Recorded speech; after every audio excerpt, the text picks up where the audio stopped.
So, yes, advertising can support journalism. In short, the short answer is yes. Advertising is north of $500 billion worldwide industry. And journalism attracts an enormous audience, and advertisers tend to follow an audience. So it stands to reason that if journalism brands do the right thing, that they can capture enough revenue to support journalism.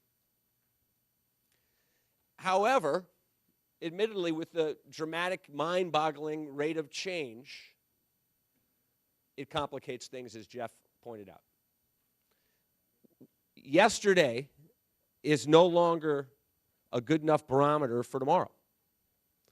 And in fact, if you're new school now, if you feel new school in your thinking today, it doesn't mean you'll be new school in your thinking tomorrow. You start from scratch every day, and you have to reinvent your thinking every day.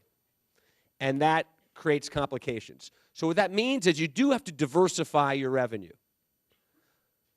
But not just outside of advertising. That would be giving up on $500 billion. You must diversify and innovate and experiment within advertising. So I'd like to illustrate it this way, please. There we go. So my first day at the Washington Post a year and a half ago, my boss gave me this. He gave me a revenue bucket. He asked me to fill it and return it to him at the end of the year. And then I would pay for our journalism expertise.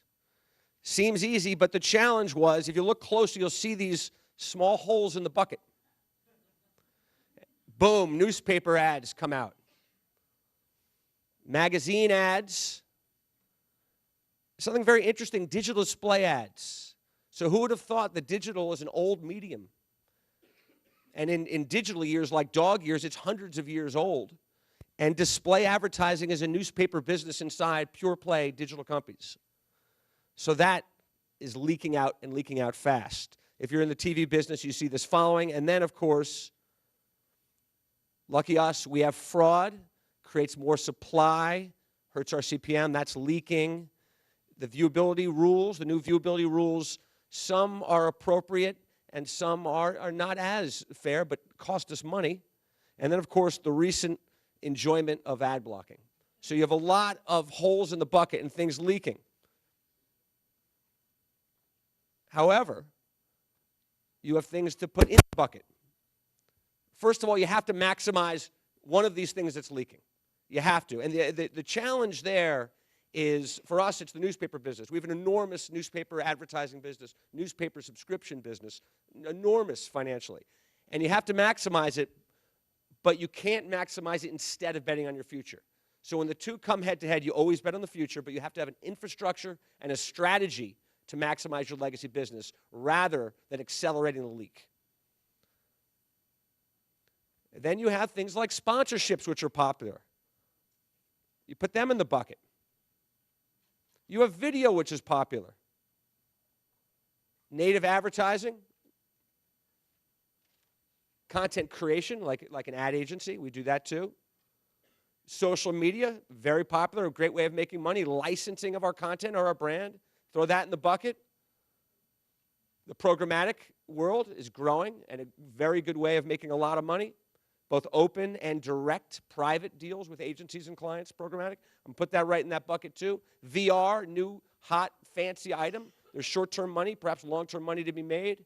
The event business has been good for us to make money. Consumer revenue, subscriptions, digital and print.